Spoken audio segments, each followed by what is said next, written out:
사도행전 4장의 오늘 말씀은 성경 가운데 나오는 가장 통쾌한 이야기 가운데 하나입니다.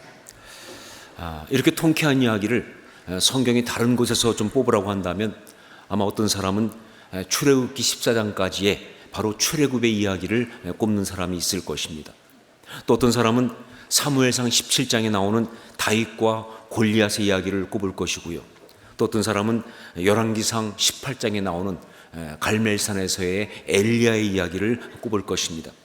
또 어떤 사람은 다니엘서에 나오는 다니엘과 그 세 친구 이야기를 꼽을 것이고, 어떤 사람은 요한복음 9장에 나오는 날 때부터 맹인된 사람의 그 이야기를 꼽기도 할 것입니다. 솔직히 이것 말고도 아주 굉장히 많습니다.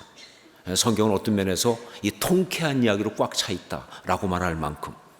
자, 그런데 이렇게 성경에 많이 나오는 통쾌한 이야기들, 그 이야기들의 공통점이 하나 있어요.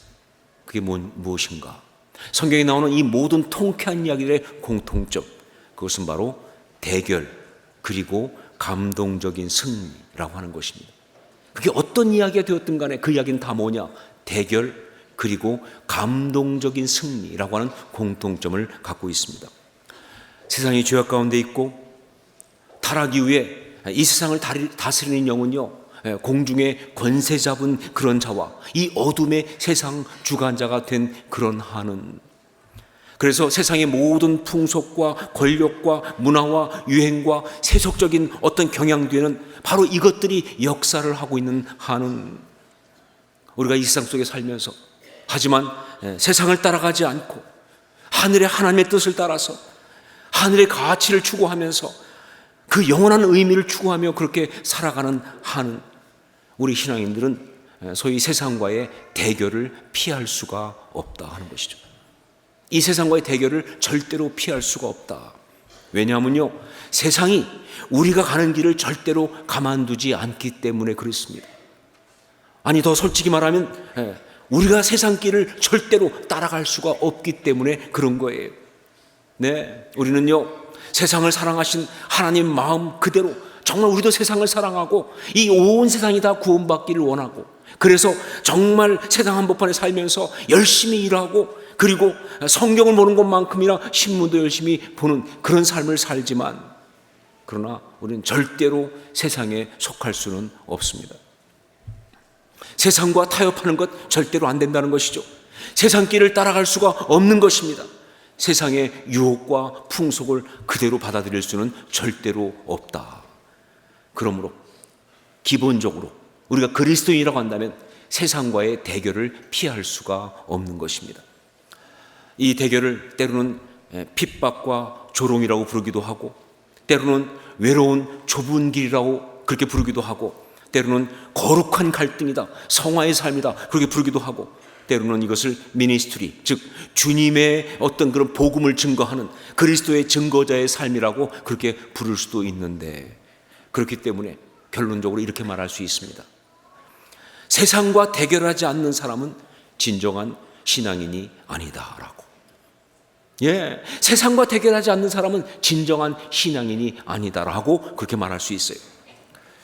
여러분, 예수를 믿고 그리스도인이 된 다음에 이 세상을 살면서 한 번도 핍박을 받아본 일이 없거나, 주님 때문에 세상이 다 가는 길을 버리고, 그리고 정말 외롭고 좁은 길을 일부러 선택해서 걸어본 일이 없다고 한다면, 세상 사람들 어떤 세상이 잣대로 볼 때는 뭐 그 정도면 괜찮다고 말할 어떤 그런 인간적인 욕심이나 어떤 그런 자기의 본성에서 나온 어떤 그런 것들을 갖다가 오히려 괴로워하면서 갈등하면서 정말 그것으로부터 깨끗해지기 위해서 몸부림치며 눈물을 흘리며 기도해 본 일이 없다고 한다면, 내 삶을 통해 주님을 증거하기 위해서 사람들의 따가운 어떤 시선과 반대, 혹은 정말 그 어색함 앞에 몸을 던지면서 담대히 나가 서본 그런 일이 없다고 한다면, 그 사람은 진정한 신앙인이 아닌 것입니다.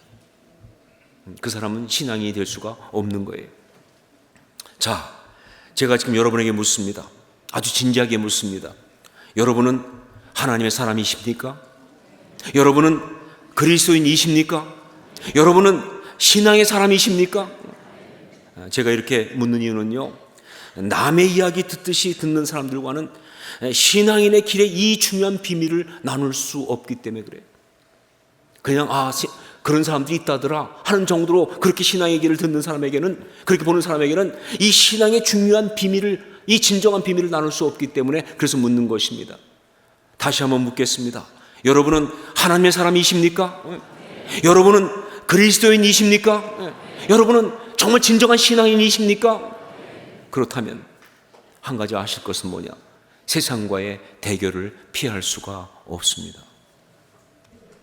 세상을 적당히 따라가면서, 그렇게 세상의 이야기에 그냥 순응하면서 대충 넘어가면서 살 수 있을 것이라고, 즉 세상도 만족시키고 신앙도 만족시키는 어떤 그런 것이 있을 수 있다고 하는 생각 그 자체를 하지 마세요. 대결을 피할 수가 없습니다. 하지만 여러분, 절대로 두려워하지 마십시오. 성경에 나온 우리 신앙의 선배들을 볼 때 그들 모두 다 세상과 대결을 했지만, 그러나 또 하나 중요한 것, 반드시 그 대결 끝은 무엇이었느냐? 감동적인 승리를 거두었던 그런 것입니다. 이 사실을 기억하세요. 대결하고 끝나는 것이 아니에요. 갈등만 하고 끝나는 것이 아니에요. 그 모든 대결은 결론이 뭐냐? 감동적인 승리예요. 그냥 승리가 아니라 감동적인 승리예요. 그러므로 대결 그리고 감동적인 승리, 이것은요 하나님의 사람 그리스도의 어떤 신앙의 바로 그 길, 그것이다 하는 얘기죠. 오늘 말씀이 바로 그 이야기를 하고 있습니다. 자, 그런데 오늘 말씀을 딱 보면서 한 가지 재밌는 게 뭐냐면요, 오늘 말씀에 뭐가 드러나고 있느냐? 세상이 사실은 얼마나 우리에게 겁먹고 있는지, 그게 드러나고 있어요.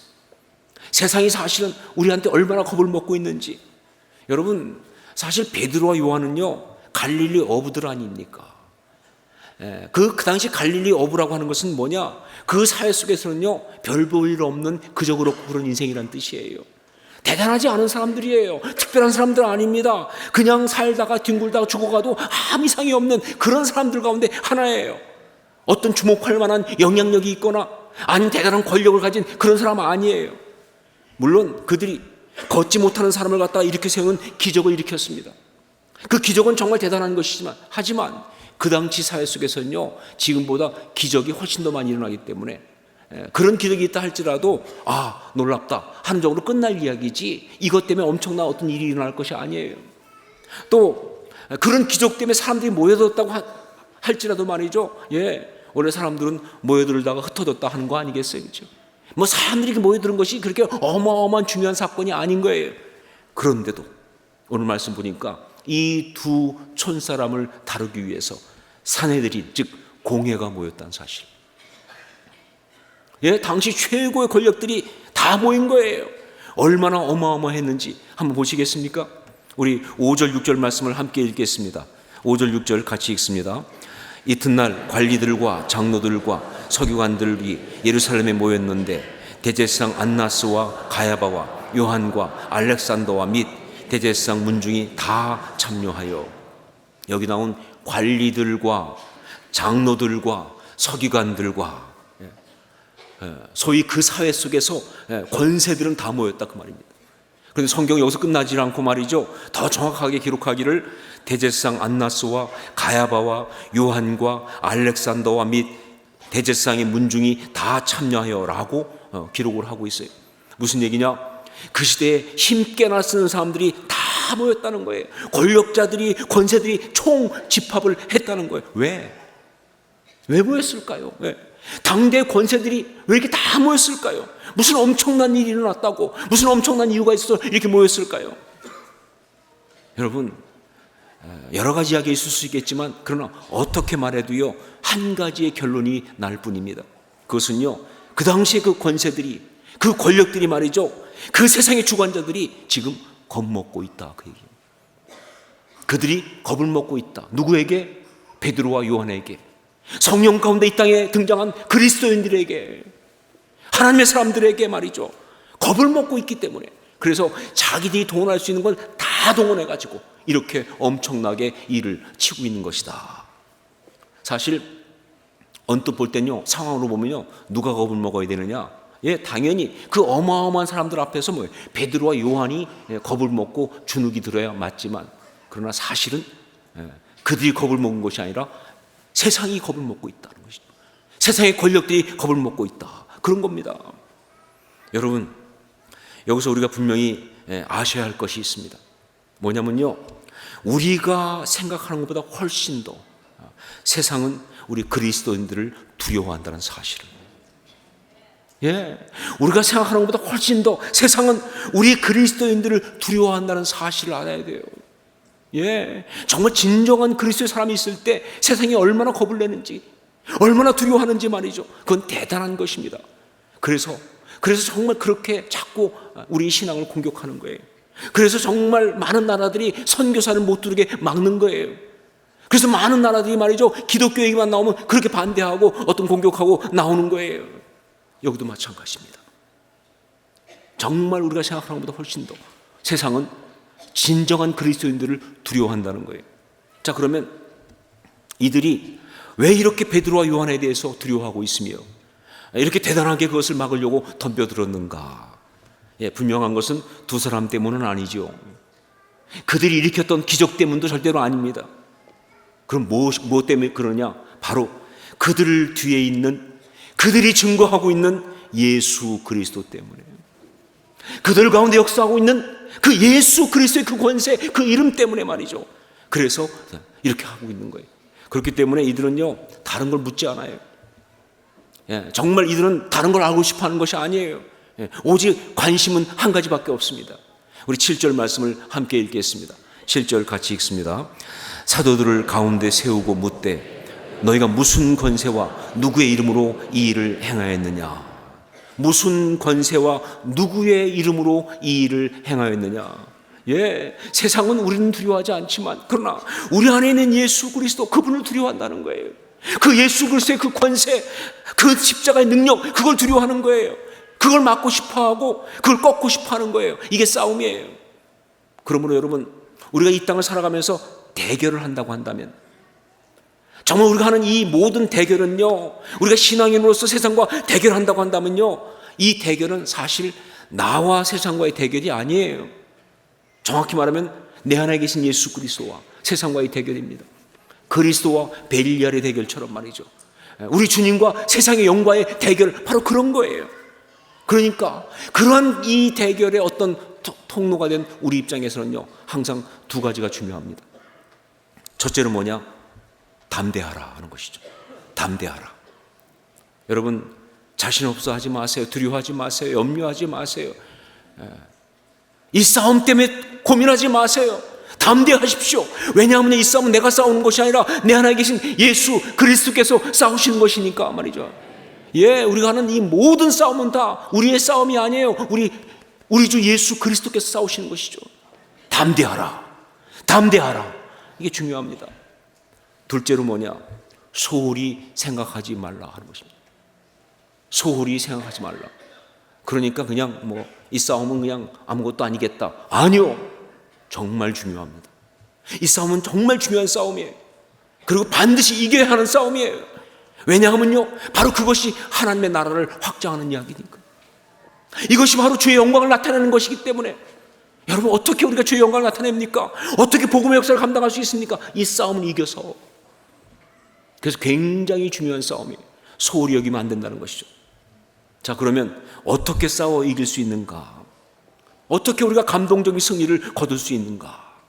첫째로 성령 충만해야 합니다. 성령 충만해야 합니다. 우리 8절 말씀을 같이 읽겠습니다.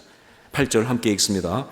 이에 베드로가 성령이 충만하여 이르되 백성의 관리들과 장로들아.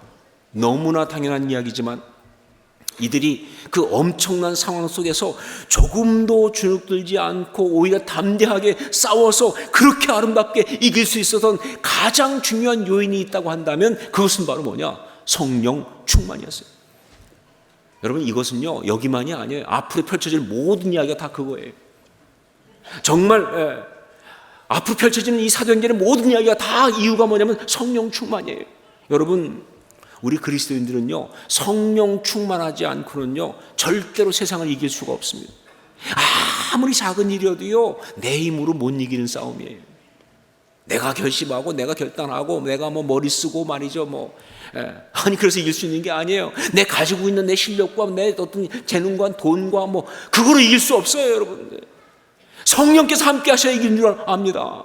성령께서 함께 해야 이길 수 있는 싸움이에요. 정말 성령이 우리를 온전히 채우시고 성령께서 우리를 붙들어 주셔야 되는 거예요. 여러분, 성령께서 우리 가운데 역사하시면요, 우리 안에 어떤 일이 벌어지냐? 바로 예수 그리스도의 십자가의 그 역사가 능력으로 나타난 줄로 믿습니다. 그래야 이기는 싸움이에요. 이게 중요한 거예요. 교회와 그리스도인들이 이 세상 가운데 본격적으로 등장해서 주변에 수없이 많은 방해와 도전과 저항과 핍박을 이기면서 하나님의 나라를 온전히 확장해간 이야기를 일컬어서 뭐라고 부르냐? 사도행전, 그렇게 말합니다. 사도행전은 그런 얘기예요. 그런데 이 사도행전의 이 모든 역사의 핵심이 뭐냐? 어떻게 일이 가능했습니까? 라고 한다면 어쩌면 유일한 어떤 근거가 되는 것이 바로 뭐냐? 그게 바로 성령 충만이에요. 그래서 사도행전을 다른 말로 뭐라고 불러요? 성령 행전이라고 부르는 겁니다. 성령이 역사하지 않으면요, 있을 수 없는 이야기이기 때문에, 성령께서 역사하신 이야기니까. 그러니까 사도행전을 한마디로 말하면 성령이 임하시면서 교회가 탄생하고, 그렇게 성령이 충만한 사람들에 의해서 복음이 전파되고 또 그 교회가 세워지면서 하나님 나라가 확장된 그런 이야기다. 그런데 바로 그 과정 속에서 어마어마한 싸움이 벌어졌죠. 절대 세상이 가만히 있지 않고 다 싸운다고요. 그 모든 싸움을 수없이 많이 하면서 나가는데, 그런데 그 모든 싸움을 정말 감동스럽게 이기고 나갔어요. 근데 그렇게 이길 수 있었던 요인이 바로 뭐냐? 그게 바로 성령 충만이다. 오늘 말씀도 마찬가지. 세상의 그 엄청난 위협과 살기등등한 분위기, 정말 오금이 저릴 정도로 위축될 수밖에 없는 그런 분위기. 여러분은 지금 상상을 못 하실지 모르겠어요. 그런데 사실 그 사내들인 거기 모인 사람들은요, 그냥 그 자체가 그냥 분위기가 살벌하다, 이렇게 말할 수 있어요. 일단 의상 자체가 끝내줍니다. 그냥 보통 옷 입고 온 게 아니라요, 막 그냥 대제사장 복장부터 해가지고 말이죠, 어마어마한 거예요. 거기다가 또 수염은 왜 이렇게 길어? 눈도 크고 말이죠. 저는 성지순례 갔다가 한번 안식일 날 잘못 그 종교인들 들어갔다가 종교인들이 막 눈 크게 뜨고 소리치는 거 경험했는데, 정말 지금도 자다가 벌떡벌떡 일어나요. 그 꿈 있고. 살벌합니다. 분위기가 얼마나 아주 살벌한지, 아주 굉장한 어떤 그런 진짜 압력이, 어떤 그런 그 압박이 그냥 쫙 밀고, 그 상황 속에서 정말 그냥 그 한가운데 보세요. 사내들이 다 모인 자리에 사도들 둘만 딱 서 있잖아요. 그렇죠? 그야말로 그냥 짓눌려 버릴 수밖에 없는, 그야말로 그냥 압사될 수밖에 없는, 정말 그냥 쪼그라들 수밖에 없는 그런 상황인데, 거기에서 오히려 사도들은 전혀 위축되지 않고 주눅들지 않고 오히려 정말 담대하게 이야기하면서 그 모든 걸 이길 수 있었던 이유가 뭐냐? 그거는요, 밖에서 그런 압력들이 밀고 들어왔지만, 그러나 그 모든 밖에서 오는 압력보다 훨씬 큰 능력이 안에서 솟아나기 때문에 그런 거예요. 여러분, 그래요. 밖에서 굉장한 압력과 분위기와 이런 거 가지고 좀 프레셔를 가하고 있지만, 이 안에서 그보다 훨씬 큰 능력이 터져나오니까 말이죠. 성령 충만이죠. 훨씬 능력이 나타나니까 이런 일이 가능하다는 것이죠. 그렇죠? 그래요. 결국은 압력 싸움이에요. 결국은 압력 싸움입니다. 결국은 에너지 싸움이에요. 여러분, 성령 충만하다는 게 무슨 뜻이냐? 성령 충만은 에너지 용어예요. 성령이 우리 안에서 능력으로 역사하신다는 뜻입니다. 그냥 성령이 안에 있다는 뜻이 아니에요. 성령이 우리 가운데 능력이 되셔서 말이죠, 이것이 정말 그 모든 힘을 가지고 밖에 들어오는 모든 스트레스, 모든 부담, 모든 어떤 어려운 것들 다 이기고 나갈 수 있는 그런 역사를 행하신다는 것, 그게 성령 충만이에요. 바로 성령 충만한 자가 그래서 이 대결을 이길 수 있는 거예요.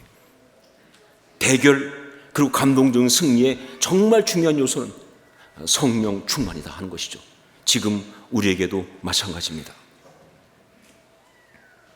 두 번째는 준비된 말씀, 즉 신학이 있어야 합니다 하는 것이죠. 준비된 말씀, 즉 신학이 있어야 합니다. 우리 13절, 14절을 함께 읽겠습니다. 13절 14절 같이 읽습니다. 그들이 베드로와 요한이 담대하게 말함을 보고 그들을 본래 학문 없는 범인으로 알았다가 이상히 여기며 또 전에 예수와 함께 있던 줄도 알고 또 병 나은 사람이 그들과 함께 서 있는 것을 보고 비난할 말이 없는지라. 제가 지난번에 합신의 체프를 인도하러 간 적이 있었는데 그때 거기 합신 체프를 설교하면서 바로 오늘 이 본문 이 부분을 가지고 설교를 했습니다. 근데 그때 제가 이 부분을 설교하면서 지금 이 상황을 가지고 뭐라고 메시지를 뽑았느냐, 바로 신학이 있는 성도라는 말을 한 적이 있어요. 신학이 있는 성도. 즉 무슨 얘기냐, 그들이 그 살벌한 분위기, 그 어려운 자리 속에서 이렇게 기탄 없이 말할 수 있던 건 뭐냐, 그들 속에 신학이 있었기 때문이다. 그들 속에 신학이 있었기 때문에 이렇게 말할 수 있다. 이 혼동되는 속에서, 이 헷갈리는 속에서, 이 어떤 그런 어려운 속에서도 정말 정확히 말할 수 있는 건 신학이 있기 때문이다. 이렇게 얘기한 적이 있어요. 여러분, 제가 여기서 신학이라고 하는 것은요, 어떤 학문을 말하는 거 아닙니다. 여기서 말하는 신학이라는 건 뭐냐? 이것은 말씀 플러스 영적 체험, 간증이죠, 그렇죠? 플러스 확신 플러스 정리된 논리, 이걸 말하는 거예요. 무슨 얘기냐? 말씀이 내게 들어왔는데 그냥 말씀으로 따로 있으면 그건 절대 안 돼요. 그것이 뭐예요?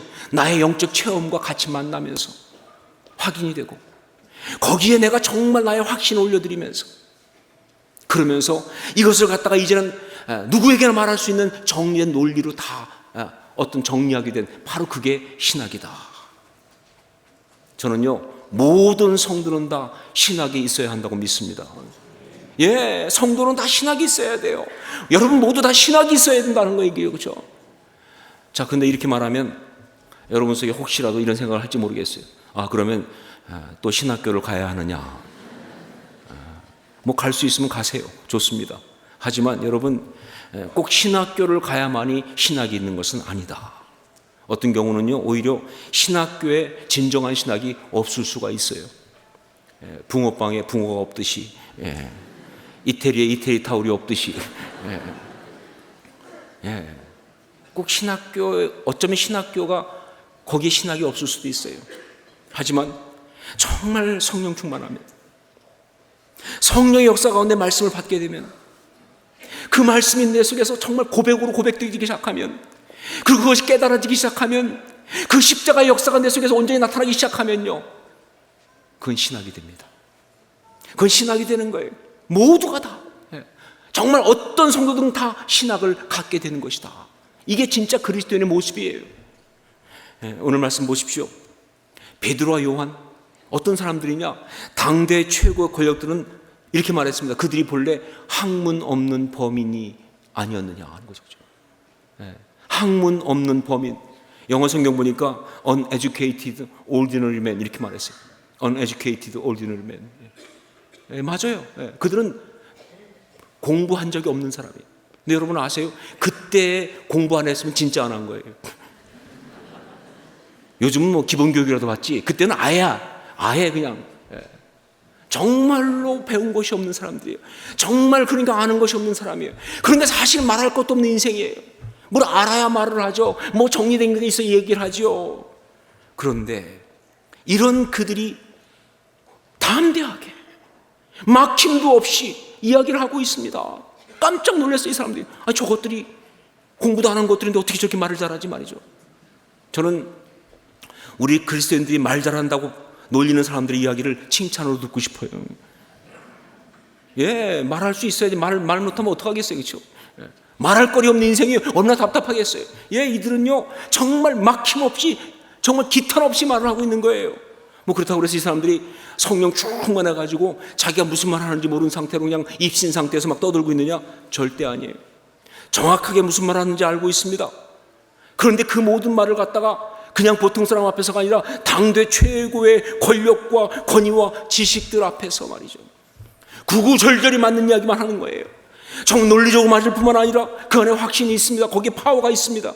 정말 수긍하지 않을 수 없는 그런 게 있어요. 왜냐하면요, 그들은 진리를 말하고 있기 때문에. 그런데 그냥 진리만 말하고 있는 것이 아니라 바로 거기에 자기의 삶을 다 드린, 생명을 다 올려드린 바로 그 이야기를 하고 있기 때문에 바로 그런 거예요. 여러분, 이 시대 교회의 가장 최대 문제는 뭐냐? 성도들이 신학이 없다는 거예요. 이게 문제입니다. 이 시대의 성도들이 정말 뭐가 문제냐? 제가 볼 땐 신학이 없는 게 문제예요. 그러니까 세상과 붙으면 펑펑 나가 떨어지는 거예요. 전 정말 요즘은요, 교인들 관련된 뉴스는 보기가 싫어요. 왜냐면 뉴스 보면 결론이 다 뻔하기 때문에. 유혹받았어, 넘어갔어. 공격받았어, 무너졌어. 어떤 갈등이 시작돼서 그럼 갈라섰어. 서로 비난하고 싸웠어. 다 깨진 이야기밖에 없어요. 왜? 신학이 없으니까. 어떻게 대응할지 몰라요. 그냥 막 넘어가는 거예요. 아니, 심지어 이단들도요, 거짓이긴 하지만 나름대로 신학을 가지고 설치잖아요. 그렇죠? 그런데 우리 그 진리를 갖고 있는 우리가 신학이 없어요. 정말 얼마나 속상한지.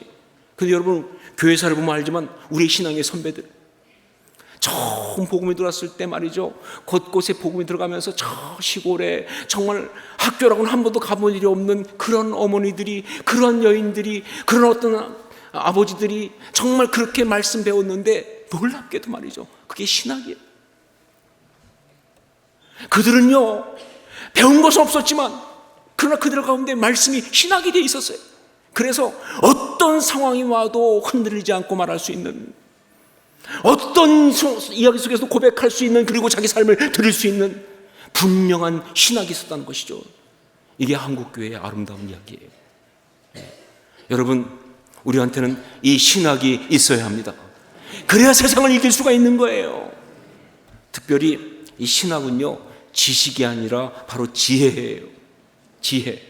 그리고 이 지혜가 있어야만이 세상과 싸워서 감동적으로 이길 수가 있는 거예요.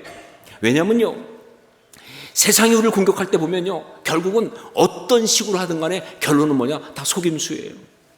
세상은 속임수 외에는 방법이 없어요, 결국은. 그러니까 다 속임수를 쓰는데, 바로 이 속임수 쓰는 이 세상과의 싸움에서 이기려면 지혜가 필요해요. 왜냐하면 지혜는 바로 뭐냐? 그 지혜는 다른 말로 말하면 참과 거짓을 나누는 것이 지혜니까. 예, 지혜는요, 우선순위를 매길 줄 아는 게 그게 지혜니까 말이죠. 그러니까 지혜가 있어야 세상을 이길 수 있는 거예요. 오늘 본문 보세요. 여기 베드로와 요한, 그야말로 지혜가 충만했습니다. 결국은 그 당시 권세와 권력들이 말이죠, 즉 세상이 이 하나님의 사람 참된 그리스도인들을 도저히 이길 수가 없으니까, 그들이 말하는 것을 당해낼 수가 없으니까, 그렇다고 해서 그냥 알았다 미안하다고 돌려보낼 수는 없잖아요. 그렇죠? 그러니까 이것들이 그래서 아주 그냥 물러설 수 없으니까 아주 한심한 그런 결정을 했었습니다. 우리 그것이 17절 18절에 나오죠. 17절 18절 말씀을 함께 읽겠습니다. 같이 읽습니다.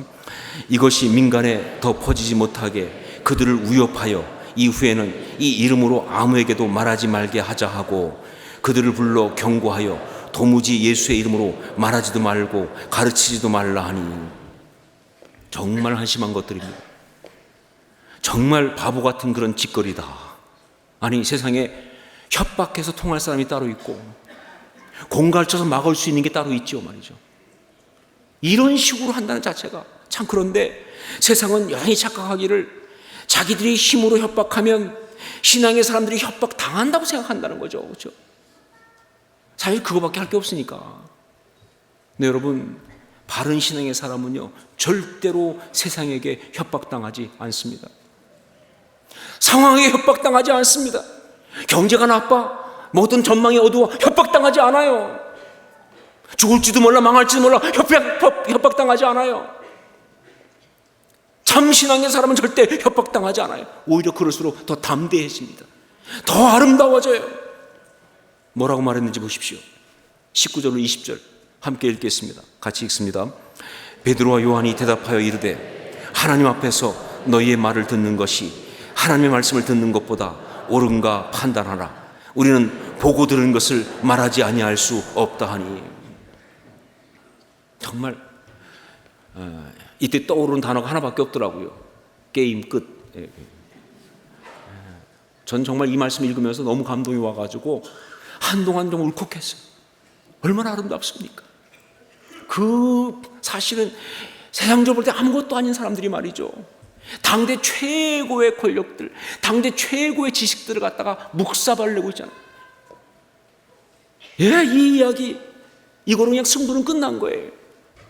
정확한 우선순위를 짚고 있습니다. 그리고 분명한 담대한 선포를 하고 있어요. 이게 지혜 아니에요? 이것이 정말 신화가 아니냐, 그 말에, 그렇죠? 예. 하나님의 말을 들으랴, 너희의 말을 들으랴. 하나님 말을 들으랴, 너희의 말을 들으랴.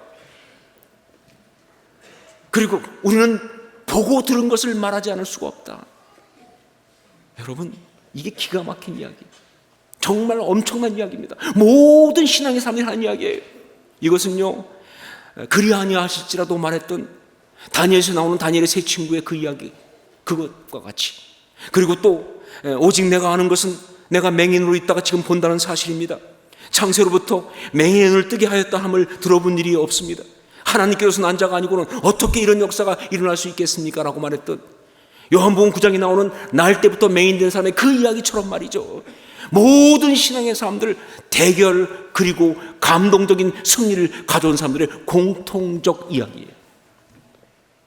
하나님 말을 들으랴, 너희의 말을 들으랴. 나는 보고 들은 것을 말하지 않을 수가 없다.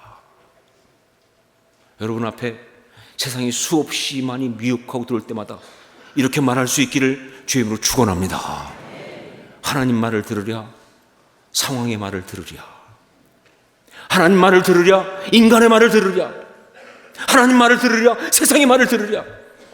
나는 내가 받은 이 은혜, 내가 믿는 이 믿음, 이걸 말하지 않을 수가 없다. 그렇게 선포하고 이길 수 있기를 주의 이름으로 축원합니다. 대결 그리고 감동적인 승리, 이게 성도의 길이에요. 이게 신앙의 길이에요. 여러분, 그리고 이 이야기 속에서 우리가 또 한 가지 절대 잊어서는 안 되는 것이 있습니다. 뭐냐면요, 이 대결 그리고 감동적인 승리가 신앙의 길인데, 그 중에서 대결은 누가 결단하느냐? 우리가 결단합니다. 그러면 나머지는 누가 책임지시느냐? 우리 주님께서 책임져 주시는. 당연히 따라오는 결론이 뭐냐면 그리고 감동적인 승리인데, 그건 우리 주님께서 하실 줄로 믿습니다. 그렇게 살아갈 수 있기를, 그런 우리 모두가 될 수 있기를 주의 이름으로 축원합니다. 기도하겠습니다.